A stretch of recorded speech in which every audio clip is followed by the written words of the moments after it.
My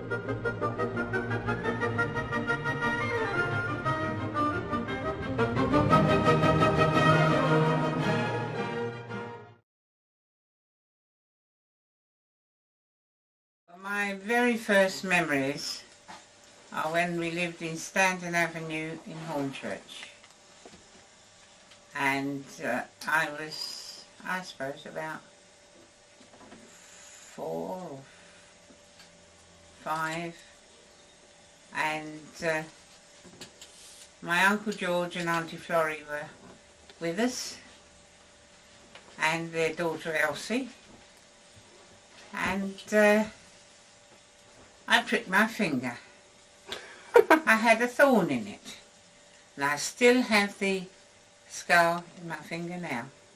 Did the thorn come out?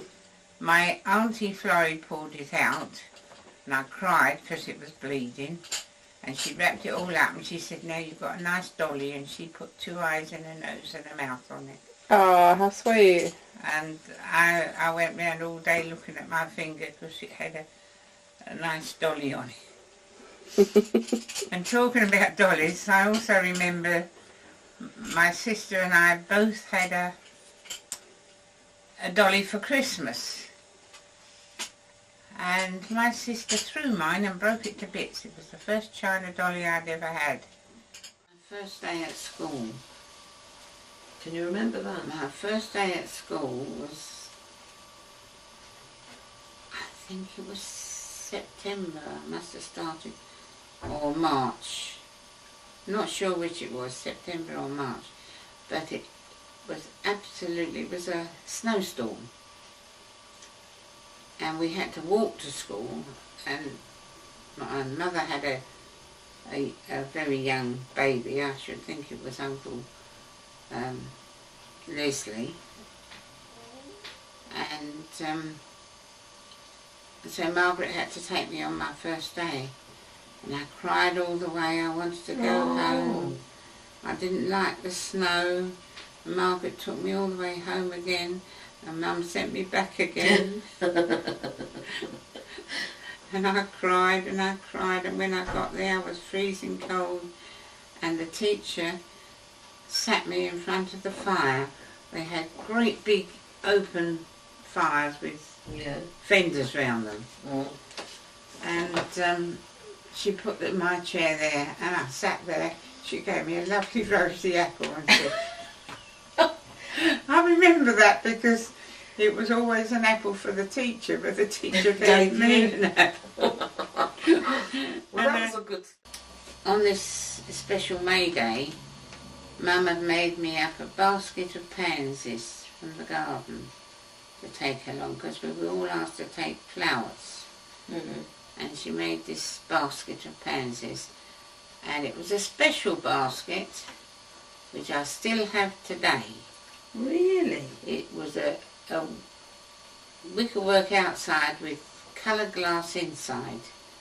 Although the coloured glass now has a big hole in it, it's still got the exterior, and it's still a very pretty basket.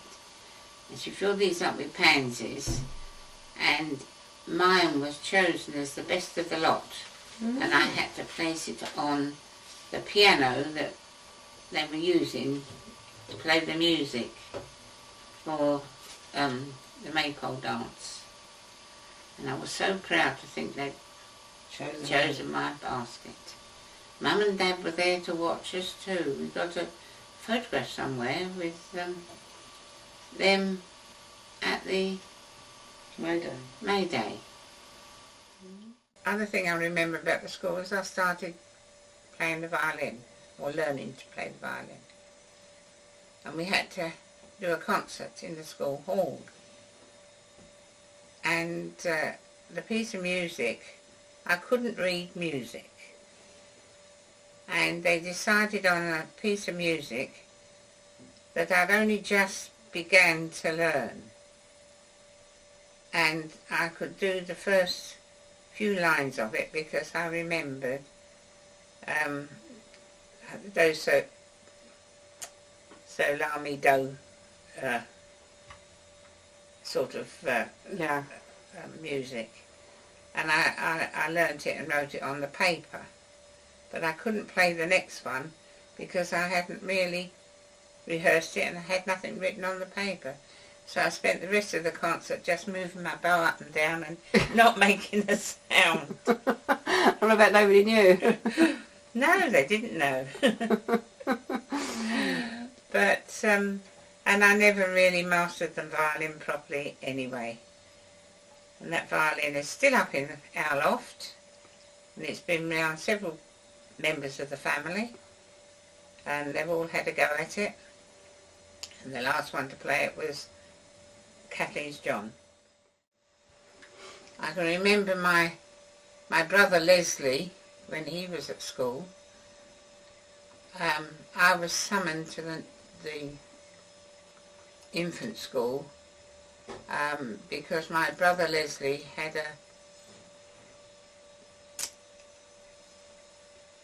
a real silk blouse on, which was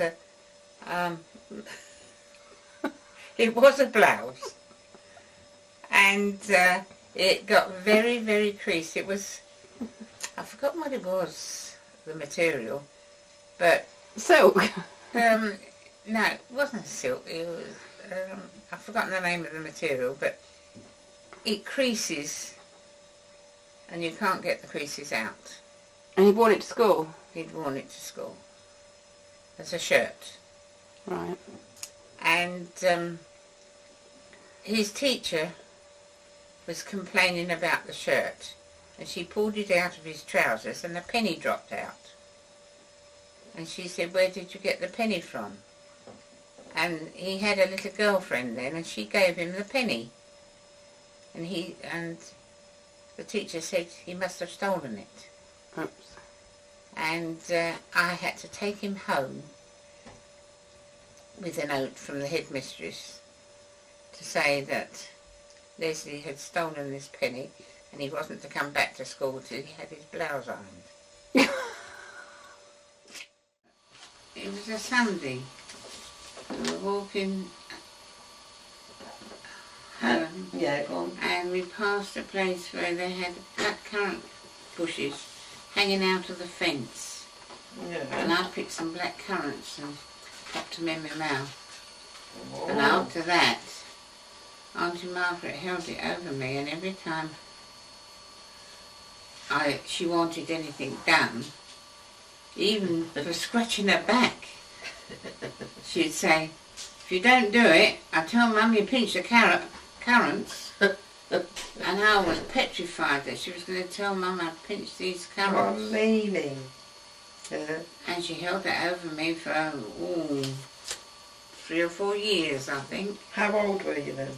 5, 6. Oh, you poor thing. Another time we were playing, going to school, I dare you to do so-and-so. And somebody said to me, "I dare you to knock that policeman's hat off." And I did, and I really got told off. But he was a friend, this policeman, and he always talked to us. He held our hands as we crossed the road, and we all felt safe with him. But he really told me off when I knocked his hat off. There was sandpits beside the station in Hornchurch, and we were going to school, and hundreds and hundreds of baby frogs were crossing the road. They all came from this sandpit. And another memory was walking to school, and we were outside the Home and Colonial in opposite where the theatre is now, almost. And there was a snake in the road, and a man from the Home and Colonial came out and stoned it. I remember my brothers, especially Brian, and he got told off because he used to do things like going and catching newts or little tiddlers from the pond, and he'd sell them on the way home from school. To who? To other children. And he used to play marbles and children that ran out of marbles, he'd get some out of his pocket and sell his marbles. He used to make quite a bit of money. Only a halfpenny a time, but a halfpenny was a lot of money in those days. We used to, if we earned any money, like I used to go shopping for a lady round the corner, and she'd give me a halfpenny or a penny, and we'd go up to the corner shop and buy a penny of biscuits. And we have a big bag of broken biscuits for a penny, and things like that. We used to go, be sent round to the baker's, which was called Price's Bakery, and it was a great big place. We used to go round with the pram and get about 10 loaves, because we were a big family. We had to get 9 of yesterday's loaves and 1 new one, which was for Dad. The next thing I remember was moving to Forest Gate when I was 6, and we lived with Granny and Grandma in 290 Romford Road, and we didn't really like it there because Granny and Grandma wouldn't allow us to do so many things. You know, we weren't allowed to play about in anywhere but in our room upstairs, and we daren't make a noise. And we couldn't play out in the yard because it was a builder's yard, and there were rats in the yard. I remember my mother having a baby while we were there, and she was feeding it, and rats could smell her milk, and they came into the bedroom where she was feeding it. It was horrible. But so were there 4 of you that moved there?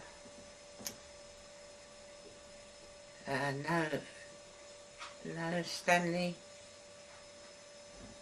and Leslie were probably born in Hornchurch. It would have been Graham. I don't know what order you go in. Who comes first? Stanley, Leslie, Graham, Dennis, Brian and Roger. And Auntie Margaret's the eldest? Yes. And I started my new school, which was the Grove Central School in Forest Gate. And I thoroughly enjoyed it there for a little while. And then we started doing fractions at school, and I couldn't understand them. And I went to almost to the bottom of the class. And I was so ashamed of being bottom of the class, I destroyed my what you called it, report at the end of term, and didn't take it home. Following year I had a new maths teacher, and I was fine with fractions, which was fractions and decimals, which were I had a blockage on, and I came to 2nd in the class, so that report went home. So the report that didn't go home, did your mum and dad not ask, where's your report? I expect they did, but I can't remember what happened. I can remember school dances, and I had my first long dress, which was a long green silk dress. And we used to walk to school, and I felt so proud in this dress. But the thing was, I wore it each year to the school dance. So I was wearing the same one every year. When we were living in Palmerston Road, we used to go over to Wanstead Flats a lot. It would be like Margaret would take us all over. We'd go on bicycles or walking or whatever. And we'd take tennis rackets and balls and play over there. It was quite a walk from home, but we thoroughly enjoyed it. And there'd be perhaps 2 or 3 of my brothers and Margaret and I. and we were mucking about playing tennis, and I think the ball was thrown and I was looking for it. And the grass was quite long, and we all separated, you know, looking for the ball, and suddenly a man that was in the long grass grabbed hold of me, and I just screamed. And I suddenly remembered I got the tennis bat in my hand, so I was bashing that about and waving it. Margaret saw it. She come running over, and this chap on the bike jumped on his bike and went. He didn't interfere with me or anything, but I don't know what he was going to do. Oh, that was scary. But she made us swear not to tell Mum and Dad, and Mum and Dad never knew. But that was just one episode I remembered about Forest Gate. Oh, and of course that's where I met Alison. She was a school friend from the age of 9. And I used to go round to Alison's every Friday night and have tea there. We always had chipolata sausages for tea, because they'd just come out new. They weren't known on the market. They were too dear for my mum to buy, and her mum used to buy them every Friday for our tea. How exciting. What did you have with them? I suppose we had chips, I don't know. Can't remember. Did she have brothers and sisters then, or was she only No, child? she was an only child. Oh, I bet it was a right luxury for you then. Oh yes, I used to love going over there. And I never told you about my friend Doris Shuttler that I had when we lived in Grandma's house. She lived just a little way up the road, and she was an only child. No, she had a big sister and a brother, Bertha and Edgar.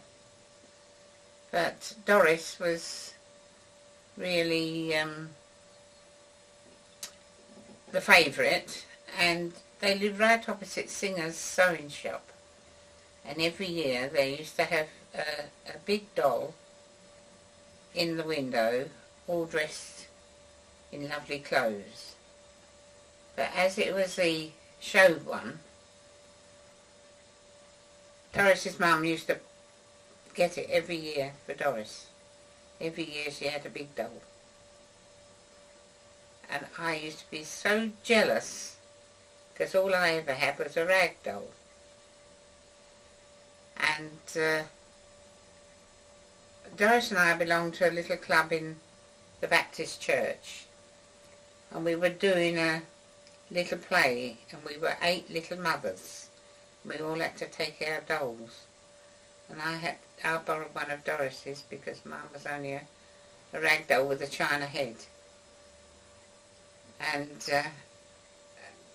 after that play, I asked for a doll for Christmas. I wanted a china doll, and I got another rag doll with a china face, and I didn't want it. In our stockings, a new penny, an orange, some nuts, and a chocolate Father Christmas. That was all we ever had in our stocking. And all we had for presents was perhaps a book and a box of paints, or a pencil case and a book. But that was all we had for Christmas. After that was, I think Grandad had a row, your Grandad had a row with Granny and your great Granny and Grandad, and we had to leave. Do you know what it was about? No idea. Money, I expect. I really don't know. And the builder's yard was something that great granddad did, was it? yes, and they had a shop. We had to, when we went to school or went out, we had to lift up a flap, which was a counter, as you go in the front door. Grandad was a builder, and he built houses round about in Essex. He built a house in Hornchurch, he built them in Loughton, and they were always called the Lilacs. So we always used to look out for houses called the Lilacs, and we traced them back to Grandad. I remember moving from Granny and Grandad's house, and we had to take everything by hand. And I remember pushing the pram with the baby in it, and having all sorts of bits and pieces of Granny and Grandad's home in the pram. How far were you moving? Well, it was in a short distance. Grandad was doing the basket work then, and he took the garage and the cellar. The cellar was for storing stuff. The garage was for the working people, you know, the people making the cots, and the front room and back room were the offices. So was this a bought house or a rented house? I presume it was rented at the time, but he bought it eventually, I think. Before we left Grandma and Grandad's house in Romford Road, I remember coming home from school and my father meeting us before we went indoors and said, "I want you to come to the post office with me and draw out all your savings," because he was so hard up he didn't have enough money to pay his workmen or buy any food. And both my sister and I had to draw out all our savings. Mine was about 16 shillings, and I don't know what Margaret had in her account, but now it seems a pittance, but then it was a lot of money. So what did you use the savings for? That I don't know. He didn't tell us what he used it for, but I know he was so hard up. And did you ever get it paid back? I didn't get it paid back until he died. What, he remembered? It was in his will. To give you back your savings? Yes, but what I didn't expect was the fact that we had no interest on it when he gave it back. So you got your 16 shillings back? When we were living in Forest Gate, we went for a drive to Southend, and we had my auntie and uncle in the car and all us children, and how we all got in the one car I do not know, because I can't remember what the car was. Who was your aunt and uncle? Auntie Dolly and Uncle Jim. And we'd had a nice day in Southend, and we'd been on all the Never Never Land games and swings and rides and things, and we started our way home and the fog came down, and the fog was so bad that Uncle Jim had to get out and walk beside the car with a torch for about 5 miles. He walked till we had a bit of lighting in the street. Every Sunday he used to take us out. We went to Sunday school. We went to Sunday school in the morning, and we belonged to a Baptist church that was at the top of our road, in Palmerston Road. And that was where we got all our charity clothes from. Was it a stigma for you, or you didn't really, you were just grateful to get them? Well, I suppose we didn't like wearing second-hand clothes. Margaret and I didn't. The boys didn't care. The whole of August holidays, we used to go on holiday camping. We had a great big bell tent, We all slept round this bell tent with our feet to the middle. And Mum and Dad had a little tent on their own. We used to go to Kent, usually. So how did you all get in the car? What sort of car to get everybody in? Oh dear. Was it 2 journeys or? No, it was one journey. We had quite a big car. And Well, for 8 children, you need to have a big car. no, we didn't have the 8 children then. Roger wasn't born, and Brian was the baby. So the baby was on Mum's lap. So 6. So 6, and 4 of them sat on the back seat, and Dad had put 2 Tizer boxes. There was, he used to buy Tizer for us, and there was space for 6 bottles of Tizer, and he put those in the back, and we sat on those. In 1939, we were on holiday in Ongar, and we never went back to Forest Gate. Where would you have been on holiday in Ongar? We were in a field opposite the White Bear in Ongar. We were camping. And how old were you then? 12. When 13. war broke out, 12? 13. I was coming up to 14 because by the time we moved to Brentwood I was 14. We were in this camp for about August, September, to the end of September. The school holidays. With your mum and dad? Mum and Dad were travelling up to Forest Gate every day and leaving us there, and if we heard the air raid siren, we had to go across to the pub and get under the counters. So the house was just locked up, but older Grandad was still working there? Yeah, he was working there. And then came back to the camp every night.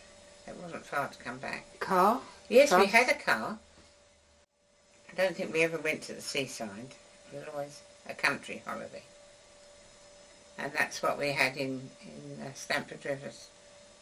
And we had the same big bell tent and a small caravan. I can't remember what happened to all the caravan and the tents and that, because we never went camping anymore after that. Of course Dad wasn't going to take us back to Forest Gate, and he looked around and he found us a house in Brentwood, which was 62 Park Road, Brentwood. And we stayed there for 3 years. I remember I left school because my school was evacuated to Ledbury area, and my sister's school went, I think they went down to Dorset, and then they moved to Brentwood, and so I joined my sister's school. And all I can remember about that was we used to go to school in the morning to Brentwood Girls' High School, which was on the Common. And then from there we would walk to Brentwood Boys' School and have lessons there. So the grammar school was Yes, the grammar school. Yeah. And it was all boys at the time. So we were quite proud to go to that school. And then we went down... Proud or excited? Well, I suppose excited to think we were going to the best school in Brentwood. Oh, not the fact there were boys there? Oh no, didn't bother about boys. Although we used to look down over the swimming pool from there, and we used to see the boys undressing in the cubicles. What, you and Margaret? Yeah.